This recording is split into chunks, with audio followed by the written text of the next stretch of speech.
اور اس پہ تو کوئی اختلاف بھی نہیں ہے، لیکن اختلاف یہاں پر ہے کہ مرنے کے بعد دوبارہ جی اٹھنا ہے، دوبارہ زندہ ہونا ہے، اللہ کی بارگاہ میں پیش کرنا ہے، اور دنیا کے اندر گزاری ہوئی زندگی کے حوالے سے سوال و جواب ہوگا۔ اللہ رب العالمین نے اس 6 فٹ کے انسان کو یوں بیکار میں پیدا نہیں کیا، کھانے پینے کے لیے پیدا نہیں کیا، شادی بیاہ کے لیے پیدا نہیں کیا ہے، اپنی چمک دھمک کے لیے پیدا نہیں کیا ہے۔ بھائی اس کے پیچھے ریزن ہے اور اس کے بارے میں تم سے پوچھا جائے گا۔ اللہ کے رسول علیہ الصلوۃ والسلام فرماتے ہیں کہ لا تزال عبدی قدم عبدی یوم القیامہ، بندہ قیامت کے روز اپنے قدموں کو ہلا نہیں سکے گا جب تک اپنی زندگی کے بارے میں جواب نہ دے دے۔ عمر کہاں خرچ کی، مال کہاں سے کمایا، کہاں پر خرچ کیا، جوانی کن کاموں میں صرف کی، ان تمام چیزوں کے حوالے سے اللہ کے ہاں پوچھ ہوگی۔ یوں بیکار نہیں پیدا کیا گیا کہ یوں چھوڑ دیا جائے۔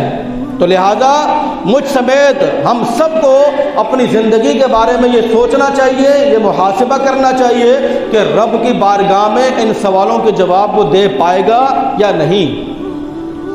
تو یہ تیسرا مقصد تھا کہ مرنے کے بعد دوبارہ جی اٹھنا۔ اب جب اس مقصد کو سنا تو لوگوں نے کہا کہ یہ لو بھائی ایک نیا سوچا چھوڑ دیا، پہلے کہا کہ اکیلے اللہ کو مانو، پھر کہا کہ میں رسول ہوں، اب یہ محمد کہتا ہے کہ مرنے کے بعد دوبارہ زندہ بھی ہونا ہے۔ یہ عجیب بات ہے جی، ہمیں تو یہ بات سمجھ میں نہیں آتی۔ اگر دوبارہ زندہ ہونا ہوتا تو ہمارے دادا پردادا لکڑ دادا اس کے دادا وہ لوگ کہاں ہیں؟ ہم سے پہلے لاکھوں لوگ جو وفات پا چکے ہیں، فوت ہو چکے ہیں، وہ کہاں ہیں؟ وہ کیوں نہیں زندہ ہو رہے؟ لہٰذا محمد صلی اللہ علیہ وسلم اپنی اس بات کے اندر نعوذ باللہ جھوٹے ہیں، یا تو کسی نے جادو کیا ہوا ہے یا پھر کوئی اور معاملہ ہے۔ اللہ کے رسول کو چھوڑیں، اللہ کے رسول سے کئی سال پہلے ایک واقعہ پیش آیا، اور وہ واقعہ اللہ رب العالمین نے قرآن مجید کے اندر بیان کیا، اور اس واقعے کو میں اپنی اس بات کی دلیل کے طور پر آپ کے سامنے بیان کرنا چاہتا ہوں، تاکہ ہمارا یہ عقیدہ اور پکا ہو جائے کہ مرنے کے بعد دوبارہ جی اٹھنا ہے، مرنے کے بعد دوبارہ زندہ ہونا ہے۔ مسلمان کی اصل زندگی ہی مرنے کے بعد شروع ہوتی ہے۔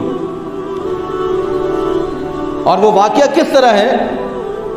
یہ سورہ بقرہ کے اندر یہ واقعہ موجود ہے، یہ دلیل ہے۔ بس یہ 2 سے 3 منٹ میں بات ختم کرتا ہوں۔ واقعہ یہ ہے جی، او کالذی مر علی قریۃ وہی خاویۃ علی عروشہا، ایک شخص ایک بستی کے پاس سے گزرا، اس نے دیکھا کہ بستی کی جو چھتیں ہیں وہ زمین کے ساتھ ملی ہوئی ہیں، یعنی کہ چھتیں نیچے آ چکی ہیں، تباہ و برباد ہو چکی ہیں۔ جس طرح آپ نے دیکھا ہوگا زلزلے میں عمارتیں ٹوٹ کر زمین پر آ جاتی ہیں، یہ کنڈیشن تھی۔ تو وہ بستی کے پاس کھڑا ہوا اور اس نے کہا قال انا یحیی ھذہ اللہ بعد موتھا، کیا اللہ رب العالمین یہ جو بستی ٹوٹ گئی ہے اور یہاں کے جو لوگ مر چکے ہیں کیا دوبارہ زندہ کرے گا؟ یہ قرآن مجید کی آیتیں ہیں، کیا یہ لوگ دوبارہ زندہ ہوں گے؟ فاماتہ اللہ 100 عام، اللہ رب العالمین نے اس شخص کو اسی جگہ پر موت عطا کر دی، اور یہ موت 1-2 دن کے لیے نہیں تھی، 100 عام 100 سال کے لیے تھی، 100 سال۔ ثم بعثہ، اللہ نے پھر دوبارہ اس کو زندہ کیا اور اس سے سوال کیا قال کم لبثت، بھئی کتنا عرصہ تم سوئے رہے؟ اس نے کہا جی لبثت یوما او بعض یوم، میں سویا ہوں پورا دن یا دن کا کچھ حصہ، یا تو میں پورا دن سو چکا تھا یا پھر دن کا کچھ حصہ میں نے سو کر گزارا ہے، مجھے اتنا پتہ ہے۔ اللہ رب العالمین فرماتے ہیں کہ نہیں، نہ تم نے آدھا دن سویا ہے نہ تم پورا دن سوئے ہو، بلکہ قال بل لبثت 100 عام، میں نے تمہیں موت دی تھی 100 سال کے لیے۔ اس سورہ بقرہ کی آیتیں ہیں، 100 عام 100 سال کے لیے۔ فانظر، دیکھو، الی طعامک، اپنے کھانے کی طرف، و شرابک، اپنے پینے کی طرف، لم یتسنہ، اس سے بدبو آ رہی ہے، جو کھانا وہ لے کر چلا تھا بستی کی طرف اور اس کو موت دے دی تھی، تو اللہ نے جب اس کو 100 سال کے بعد دوبارہ زندہ کیا، اس سے کہا فانظر الی طعامک و شرابک، بھائی دیکھو ذرا کھانے کی طرف اس سے بدبو آ رہی ہے، اور پینے کی طرف دیکھو اس پہ کائی جمی ہے۔ جب اس نے دیکھا اس نے کہا نہیں یہ تو بالکل سیٹ ہے۔ کہا کہ اچھا وانظر الی حمارک، دیکھو اپنے گدھے کی طرف، وَلِنَجْعَلَكَ آیَةً لِلنَّاسِ، ہم اسی طرح لوگوں کے لیے نشانیاں بناتے ہیں تاکہ لوگ عبرت حاصل کریں، نصیحت حاصل کریں۔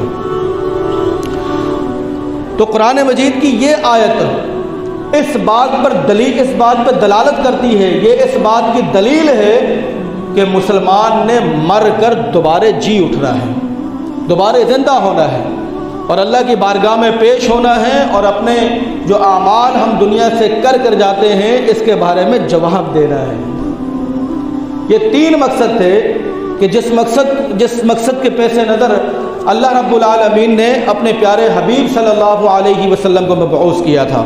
نمبر 1، اللہ کے علاوہ کوئی الہ نہیں، کوئی عبادت کے لائق نہیں، کوئی نظر و نیاز کے لائق نہیں۔ یہ عقیدہ کہ اللہ کے علاوہ کوئی ہمارا خالق نہیں ہے، کوئی مالک نہیں ہے، کوئی رازق نہیں ہے، کوئی داتا نہیں، کوئی بگڑیاں بنانے والا نہیں، ایک اللہ۔ نمبر 2، جناب محمد الرسول اللہ صلی اللہ علیہ وسلم کی رسالت، آپ کی نبوت، یہ مسلمانوں کا ایمان کا حصہ ہے، اس میں جھول نہ آنے دیں، اس میں لچک نہ دکھائیں کہ چلو کوئی بات نہیں جی، ایک نے نبی ہونے کا اعلان کیا کوئی بات نہیں، دوسرے نے کیا نہیں، بھائی نبوت یہ ہمارے ایمان کا حصہ ہے، مسلمان اس پہ خاموش رہ کر اپنے لیے بربادی کا سامان تیار کر سکتا ہے۔ نمبر 2، اللہ کے رسول علیہ الصلوۃ والسلام کی رسالت، اور اس بات پر عقیدہ ایمان کہ اللہ کے رسول کے بعد کوئی نبی آنے والا نہیں ہے۔ اور نمبر 3، مرنے کے بعد دوبارہ جی اٹھنا، دوبارہ زندہ ہونا، اللہ کی بارگاہ میں پیش ہونا۔ ان 3 مقاصد کو مد نظر رکھتے ہوئے اللہ نے اپنے پیارے حبیب صلی اللہ علیہ وسلم کو مبعوث کیا تھا۔ اللہ سے دعا ہے کہ اللہ پاک ہمیں تمام شر سے محفوظ فرمائے، حاسدین کے حسد سے محفوظ فرمائے، اور خالص دین اسلام پر چلنے کی توفیق عطا فرمائے۔ وما علینا الا البلاغ المبین۔ والسلام